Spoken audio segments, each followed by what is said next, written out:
Hello, hello. How are you? I hope that you're having an amazing day. I know that we are over here because I'm in the Houston area and it's freaking snowing. Like, what? We are too close to the coast for this. So, yeah, it's been a fun, cold but cool day because we finally get to experience some snow. So it's a good day. You know what I mean? So, but in any case, I know what you're here for. We are ready to talk about update number 1 for Pan That Palette 2025. So if you're new to my videos, welcome. I am so glad that you're here. I'm taking 2025 to go on and pan the Sydney Grace Cosmetics in conjunction with Mel Thompson Tiny Marvels palette. So I want to challenge you, if you have not already jumped into the Pan That Palette challenge with something that you want to use for the next year, if you have this palette, come on and join me. It is so much fun to be able to take on this challenge with groups of friends because you can share not only the motivation, but when you experience challenges with shadows or you're not sure, you get eyeshadow block, if you will, like when you run out of ideas or whatnot. It's always so incredible to stay encouraged when you have the accountability with friends. You get to experience the joy of working through makeup and get the satisfaction of using the money that you spent. So like I said, if you have not already jumped in on this challenge yet, come on and join me, because I know for one thing, this palette already, the formula on it is smooth. It's incredible. I'm really loving the mattes.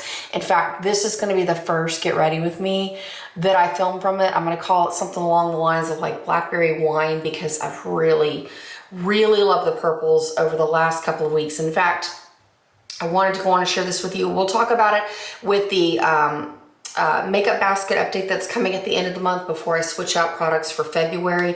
But lip product combo, I did go out and buy 2 lip colors this month because as I got into this purple look, I realized I wanted something more berry toned for my collection. So what I did was I picked up the MAC lipstick in the shade Rebel, which is this color in lipstick form. But what I'm wearing on my lips currently is the CoverGirl Outlast lip stain in the shade Jazzberry. It has kind of a felt tip marker situation to apply it. And then it's a really intense berry stain, literally like the dupe shade to Rebel. And then because I wanted to make some progress on my Ole Henriksen Pout Reserve Peptide Lip Treatment in Original, I wanted to go on and do a lip stain so that I could continue working on this. So my lip combo today is I have this to line my lips and fill it in to get that beautiful berry stain, and then I topped it with the Ole Henriksen gloss here. So wanted to share that with you. I'm pleasantly surprised on the wearability of the product. I mean, I haven't like eaten anything yet through it, so I'll keep you posted on it. But like I said, I really wanted something like extremely berry looking, because when I pulled out makeup items at the beginning of the month to go with this makeup basket, I kind of had it in mind to go with more of a nude lip, and I was like, nah, I want something more dramatic. You know what I mean? I want something more dramatic. So, okay, let's talk about where we are with the Tiny Marvels palette, as well as I have pulled in a couple of other shades. So each time that I come up here and update you on what's going on, I'm pretty much gonna have not only my Tiny Marvels palette, but I also have its packaging that I got, but it is the Mel Thompson bundle that Sydney Grace Cosmetics created. And then I have a couple other smattering of shadows in there too. But I went on and put it in this handcrafted paper magnetic palette that I bought from an Etsy shop called Another Soul.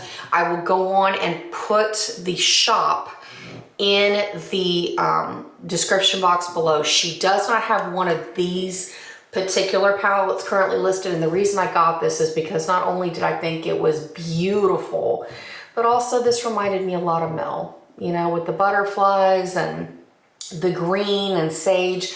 The back has a gorgeous looking skull on it, and I just thought, oh my gosh, it was too pretty to pass up. I have owned this for a couple of years, but I thought, oh my gosh, I have to use this to go on and put that Mel Thompson bundle in. But what I've noticed is I'm really incorporating a lot of those shadows alongside my Tiny Marvels palette.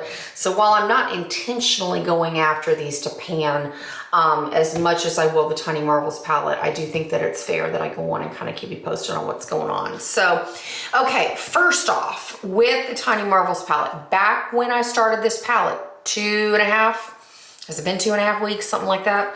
Around January the 1st, I had used a couple of the shades a few times. So this is where I was when we started the palette. I mean, it's not like I'd had any concentrated use on it yet, but for the last couple of weeks in December, I really kind of wanted to get familiar with the formula. So what I was doing is I was going in with the shade Web to really amp up my highlighting area. And I was also going through with Spider a little bit, and I tried out Flutterbee and I tried out Tree Hopper just to kind of see what we were doing with. And I think, yep, I've also had some trial in Walking Stick as well. But one of the things that I wanted to do as soon as we got into 2025 was I was really feeling like the smoky eye berry vibe. I was like, those shades are something that is so wildly out of my comfort zone. I haven't done plums and purples in a long time. I was like, let's go for it. Let's go for it. So this is where I am currently on the palette. And as you will see, the shades I'm focusing on,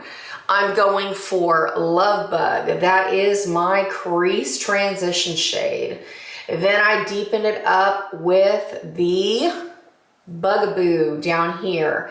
Then the other thing that I'm doing is I'm going on my lid with Jewelry over here. I put this over a plain white matte eyeshadow base. So if you have the NYX Jumbo Eyeshadow Pencil in Milk, or if you have the e.l.f. version, that's the one I'm using. It was like from their Cookies and Cream collection, but it's just a plain matte white eyeshadow pencil.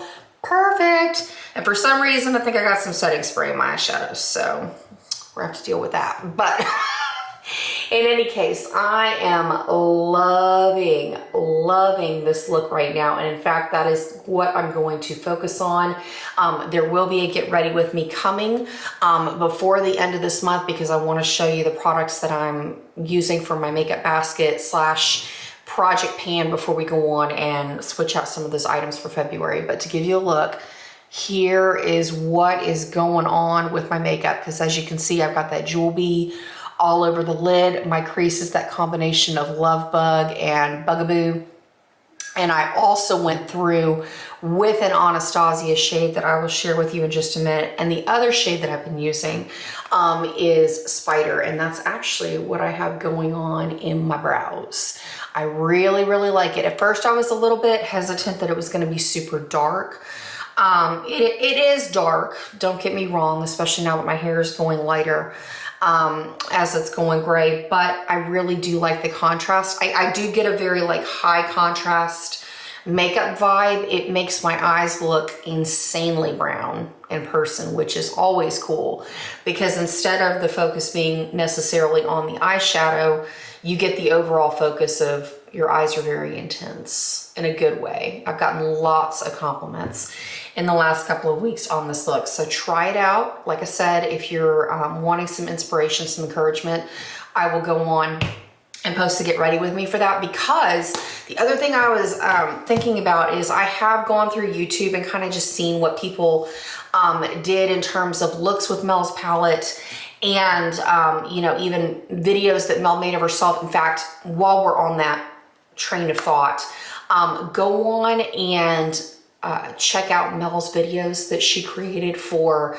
the palette. She has an entire playlist. Her husband is actually managing the account, because I guess I'm assuming that you already know the story of how beautiful of a person Mel was. But if you are unfamiliar, the reason that this palette is so incredibly special is Mel, unfortunately, is no longer with us. She passed away a while ago, and so her husband has been very gracious to go on and keep her videos posted on YouTube so that we can still use them for reference. You can still go back and hear her voice and hear her thoughts on things. And also Sydney Grace is still making this palette if you go on and request it. So it is something that is still currently available should you want to incorporate it in your collection. So I figured let's go on and share the love, because if we revisit those old videos, then her family still gets to benefit in her absence, because we can, you know, bring that ad revenue back to their family to, you know, help them out a little bit. And also to, again, it's a beautiful way to show tribute to her, and also to share those sweet memories as we go through those eyeshadows, because I know, like, it makes me smile. Every time I see this palette, every time I open it up, I am excited to put on my makeup. And one of the things that I was thinking about with this look that I put together, I loved the way that Mel blended the wine shades together. In one of the videos that she did a very blown out burgundy smoky eye, and I was like, all right, that's a little intense for me because my eyes are very small. How can I modify it? And then I was like, oh, I need to bring in that lilac shade, because I've also realized that I have some lilacs in some other areas of my collection. So I'm like, let's learn how to use it. Let's learn how to get comfortable with it. Let's learn how to embrace it. And so I know that this will offer a little bit of a different take, because I think I've checked out most of the tutorials that I've seen thus far on the palette, just to feel inspired and see what other people have done. So this will give you another way, you know, to stay in the palette and give a completely matte look, and maybe offer something a little bit different that maybe you haven't tried from your collection. So I want to take care of that. And then out of my Mel bundle slash, what should we call this? The Etsy palette? I guess we'll call it the Etsy palette. But one of the singles that I have in here is my ABH single in, what is this shade called? This one is called Deep Plum. This is where I am currently. I guess I should have, let me see if I took a picture of it last time to kind of see where I was, because this is one of the things that I'm incorporating it into my makeup basket. And this is one of the shadows this year that I really, really want to make some progress, if not finish over the course of this year. Basically what I'm doing with it is I'm going through in my outer corners to smoke everything out and just give a lot of depth and dimension to the look. And it's also really, really pretty as a liner as well. Again, if you want to give your brown eyes or your green eyes a really like intense standout, a shade like this is awesome. A little bit of backstory on this shade. The reason I wanted something like this is because back in, it's been a few years now, but back when I used the ABH Subculture palette, that shade Rowdy in there, this is the closest thing I have found to dupe Rowdy. So just FYI, if you love that shadow as much as I do and you wanted something on your radar, check out the Anastasia Beverly Hills singles in Deep Plum. That, like I said, that is the closest thing that I've found so far to be able to dupe that Rowdy shade. So definitely something to keep on the radar. All right, that about wraps it up. I'm also continuing to work on my MAC in the Flesh palette. I'm working on the Carbon shade, but I figure I'll keep you posted on where we are as far as that shadow goes when the makeup basket update comes along. So until next time, be on the lookout for that. Get ready with me to get inspired with this blackberry wine kind of vibe, because like I said, I have been loving it over the past couple of weeks. And even though I'm wearing gray and I've got like a turquoise necklace on and black frames, you can still make the purple eyeshadow extremely neutral, where you, like I said, where you want to make the focus your eye color versus loud eyeshadow. You know, it can still be sophisticated, professional, everyday appropriate, and then you can, you know, take advantage of those pops of color and whatnot, but still make it very toned down and very neutral. And I'm thrilled because it looks like smoky eyes maybe making a comeback in 2025. Here's hoping as far as the trends go. But I wish you all the best. I hope that you're having just as much fun with your makeup as I am. Come on in and join the Pan That Palette Challenge, because it is an incredible way to learn so much about yourself and enjoy the experience of being able to move some makeup out of your collection. So don't forget, if you have the Mel Thompson Sydney Grace palette, jump on in with me. Like I said, it's a life-changing experience, and to do it with friends, absolute cherry on top of that sundae. Until next time, take care, and I very much look forward to seeing you next time. Adios.